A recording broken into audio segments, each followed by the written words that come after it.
We were discussing before with some other bands too that it seems like this type of music, being metal music, the underground scene, especially groups like you and all these other bands, it's the underground that keeps the whole thing alive. Would you agree with that? Kind of. I mean, there's, I guess there's always different levels of the underground. I mean, to a lot of people, we are probably as overground that you can get, but I do believe in general that when talking about creativity and talking about bands that actually make a difference, I think from most part they come from the underground movement or from a situation where it's all about the music and not so much about anything else. It's kind of easy to fall into the trap of being too safe or too predictable once you've gotten out of the underground in a way. So I think personally most of the really exciting bands are definitely coming from the underground. Right. Now, do you think, is that something that appeals to you? Do you, such as having something to say? Is it better for your band to have something to say and have a place, or is it just whatever comes out of your lyrics? That's what you like. I guess what I'm trying to say is, does it matter to you where your band fits in the whole history of metal, or do you just have your place? Yeah, we just try to do our own thing.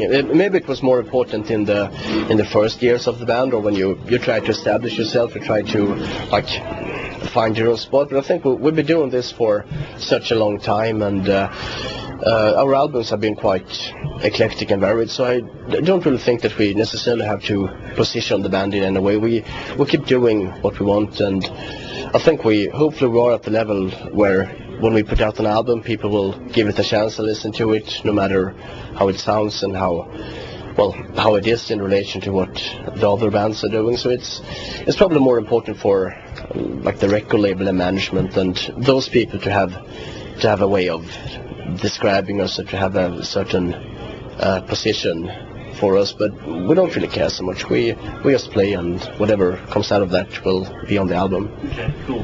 Well, one of the questions that we always ask every band, and we have, is where do you think does spirituality or God, does God fit into heavy metal? Can God fit into heavy metal? I guess it's up to, I mean, it's a matter of preference and opinion. I guess one of my, it's not a problem, but one thing that I do dislike about metal is that everything is supposed to be anti-religious. At the same time, it's so really, it's embracing superstition. I mean, you have you're denouncing organized religion, but at the same time embracing New Age ideas, embracing some sort of spirituality. And I'm a stern atheist myself, and I just, when the kind of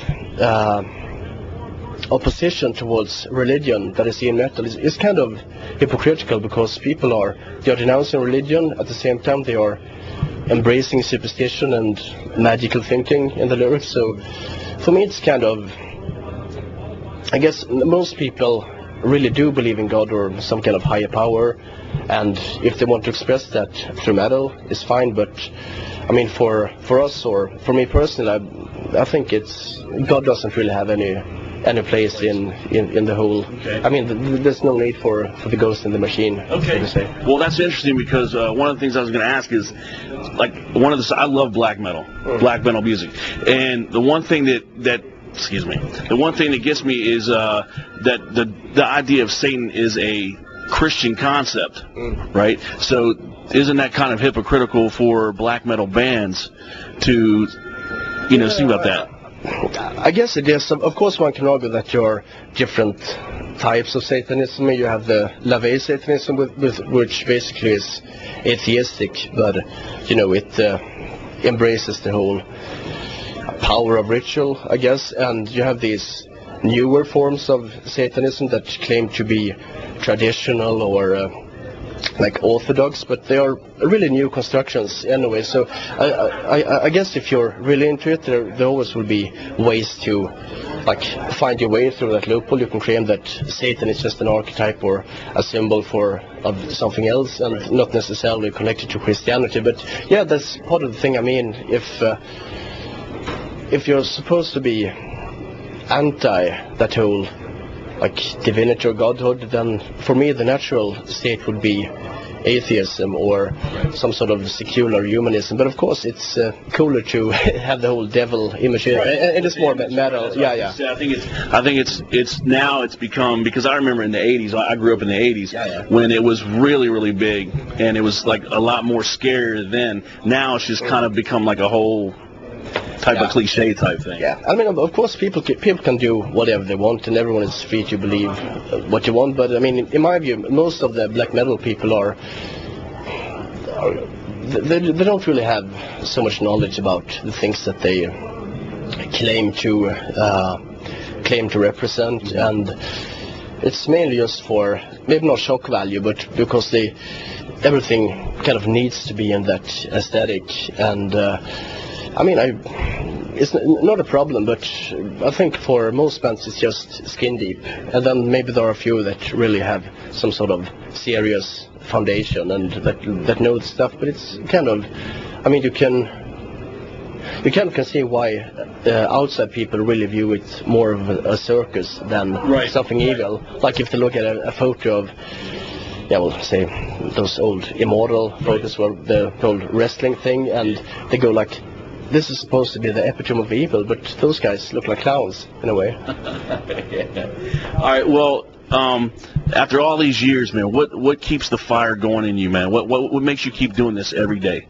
I guess just the desire to write music and to, I mean, it is such a natural part of our lives. We've been doing this for, what feels like our whole life, and it's kind of hard to imagine not doing it. And at the same time, things are getting better and better in the band. We can tour under better circumstances. We can travel more and more to places where we haven't been, and I mean, it's it's all getting better and better. So we're just trying to embrace that while we can, and basically just we have the drive to create music.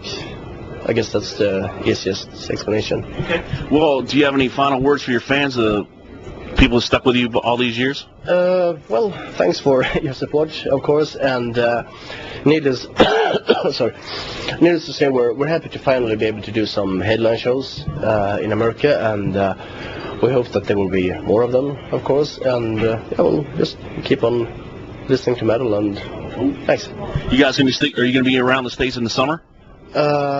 No, not really. I mean, we're doing festivals in Europe almost every weekend, so I think the earliest chance of getting back is probably in November, December, something, which we are looking into, but it's kind of too early to know for sure. Right. Okay. Well, Nicholas, thank you so much, man. We appreciate you. We appreciate your music. No problem. Guys, check him out at myspace.com/DT official. DT official. All right. See you next time.